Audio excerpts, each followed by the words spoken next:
If your paycheck feels like it's already spent before it even hits your account, this video is for you. Hi guys, my name is Chiquita Robertson, and on today, I want to speak with those of you who want to stop living paycheck to paycheck in 2026. And I want to share with you the 3 money moves that you need to make first. All right, so let's go ahead and dive in. A lot of working professionals are making money, but they're still feeling stuck, they're feeling stretched and financially overwhelmed. And in 2026, with jobs changing, AI shifting the workplace, prices still putting pressure on families, and so much uncertainty, we cannot afford to keep living without a strategy. This is not about shame. This is about stewardship. All right, so let's go ahead and dive into what those 3 moves are. So the very first one is simple, but it's the one that most people try to avoid. And it is this: you need to face your numbers. You cannot fix what you refuse to look at. So you may say, well, okay, how can I do this? We're going to start at the basics. We're going to make this simple. I'm going to ask you a few questions, and I want you to internalize it and think about it. The first question is, how much money do you have coming in each month? Everyone should know this. You should know how much money you have to play with, so to speak. How much money is coming into your home? And you may have a 2-income household. You need to know how much is coming in between both incomes. You may have just a 1-income household, and that's fine, but you need to understand how much money is being deposited into your bank account, how much money is made available to you in order to meet your obligations each month. All right. And so next is to determine how much is going out. So once you've determined how much is coming in, then you need to determine how much is actually going out. What are your fixed expenses? What are your variable expenses? Now you may ask yourself, okay, so Chiquita, what's the difference between what's going out versus what my actual fixed and variable expenses are? I'm glad you asked that question.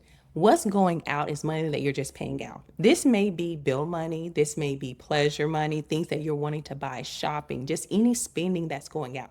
You need to know what's leaving your accounts. What are you paying for? It doesn't matter if it's being paid from your bank account, from your credit cards, from your Cash App. It doesn't matter. What are you spending each month? How much money is going out of your bank account? Okay. And then from there, determine what are your actual fixed expenses. Fixed expenses are those expenses that are not going to change each month. This may include something like your rent, your mortgage.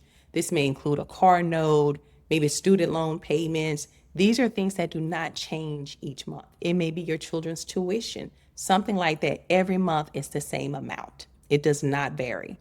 Now, speaking of vary, your variable expenses. Variable expenses are things that fluctuate. They're going to change maybe based on usage. So a great example of that would be your light bill, your water bill. Sometimes water bill can be a little fixed, but you kind of get my drift on this. These are things that change. You still incur those expenses. You still have those expenses, but each month they may be slightly different, and even depending on the time of the year. All right. So those are your expenses, determining what your fixed expenses are, determining what your variable expenses are. And next is your debts. What debts are you carrying? Now, even though your debt is included in your expenses, the monthly amounts, the amounts that you're paying on those debts. However, it's also important to understand what loan balances are you carrying. So, as you're going through asking yourself these questions, which I hope you have also gotten a pen and piece of paper, or pulled out your phone or a tablet or your laptop or computer or something to make note of these questions, the answers that you're coming up with all of this. So what debts are you carrying? What are the debt balances? How much money do you owe? Write it down. If you have a car loan, you write down car loan and you write down the amount, the balance that you're carrying on that. That's the principal amount, the amount that you owe the loan company. Next, what subscriptions, habits, or even convenient spending is quietly draining your money? So you need to ask yourself, how much money do I have coming in each month? How much money do I have going out? What are my fixed expenses? What are my variable expenses? Fixed expenses are expenses that typically are going to be the same each month. This may be a car note, rent, a mortgage, things of those nature. Variable expenses are expenses that typically fluctuate. This may be like your light bill. These are things that fluctuate based on usage. Also, what debts are you carrying? It's important to always know how much money you owe people, okay? So even being able to identify, okay, how much debt do I have? It would be great to sit down and write that out. And then finally, what subscriptions, habits, or even convenient spending is quietly draining your monies. So take some time. I shared this in a previous video that I did. Take out some time, plan for this, sit down and actually do this as an activity. Carve out some time. It may be a Saturday morning. Carve out at least an hour. I would say up to 2, because sometimes you're having to look up accounts or figure out passwords or go find the paperwork to be able to come to the information that you need. But I want to encourage you to sit down and do this activity. You may say to yourself, okay, I don't really need to do this, but this is where most people miss it. There's a reason why this is the very first move that you do, because the other 2 moves that will help you in moving from living paycheck to paycheck is dependent upon this very first move. So carve out time to walk through these questions, answer them, write them down, write the answers down. Identify how much money you have coming in each month. Identify what's going out, what your fixed expenses are, what your variable expenses are. How much debt do you have? List out each one and put the total debt amount that you owe. And also looking at those subscriptions and habits and your convenience spending. This is why when you determine what's actually going out, you can see how much convenience spending that you're doing, okay?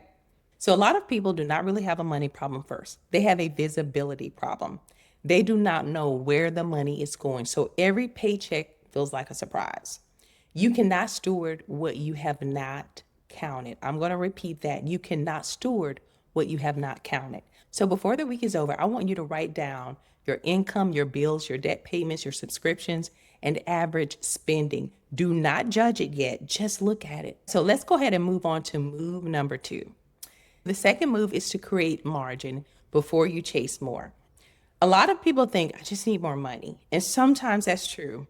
But if there's no structure, more money can actually still disappear, okay? Don't think that just because you make more money that this solves your problem. In some instances, it may, but in many instances, all you're going to do is spend more money.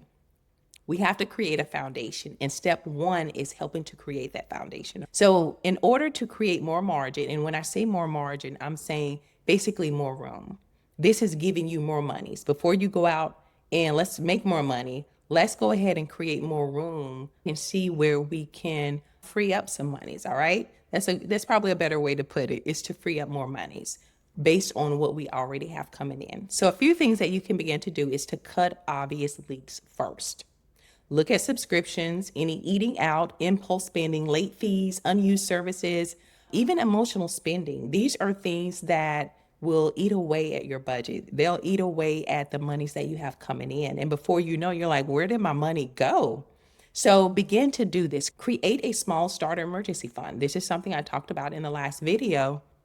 And even I've talked about on this channel. You all know I do believe in a 12-month emergency fund, but I know many people cannot do that or are not there just yet. However, start with a small fund. At the least, everyone should have 3 months of an emergency fund, okay? And this is 3 months of all of your expenses plus some cushion. Now, to make it easy, it would be great if you could do 3 months of your actual income that's coming into your home. Now, if you could do that, that's great, because if that income source stops, typically, if you're not living above your means, then you're going to begin to cut back naturally anyway, because you know that money has to last.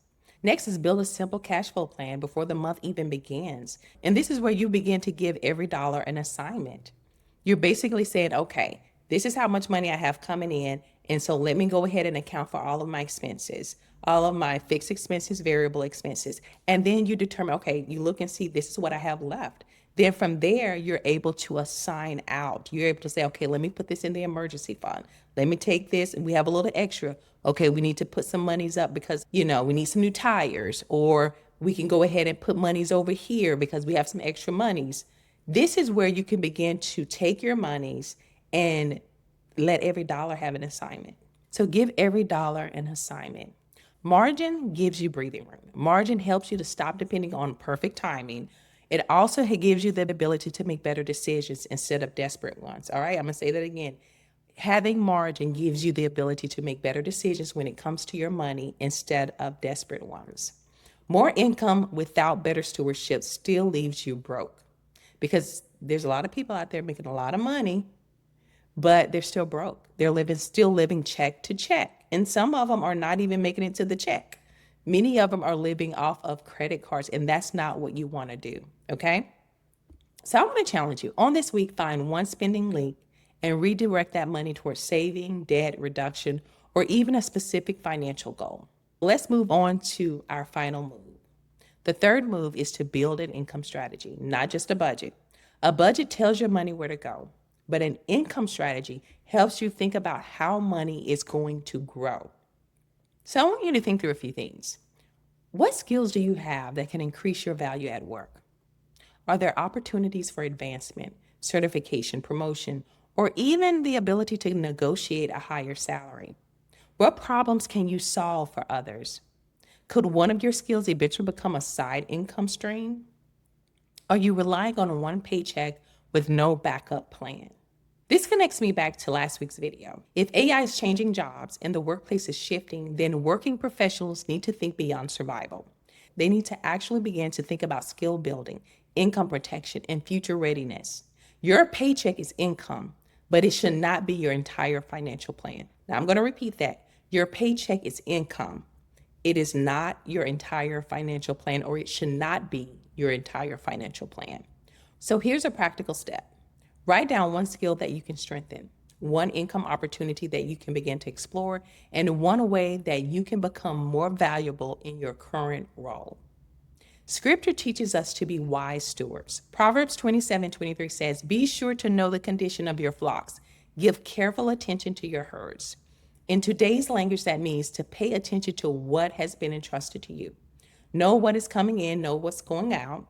Know what needs attention. Stewardship is not just about giving, it's about managing, preparing, planning, and being faithful in what is already in your hands. Faith does not mean to ignore our finances. Faith-led wisdom teaches us to bring order to them. If this has helped you, make sure that you subscribe, because in the next few weeks, I'll be sharing more practical conversations about money, career, AI business, and how to prepare wisely for the future. I also have some resources and trainings that will be coming soon that will really help professionals think more strategically about income, business freedom, and getting unstuck from depending on one paycheck. So stay connected, because I'll be sharing more on this channel. So I want to leave you with this. You do not have to fix everything overnight, but you do need to start. Face the numbers, create a margin, and build an income strategy. This is how you begin to move from survival to stewardship. All right, guys, this is Chiquita Robertson, and until next time, you all be blessed.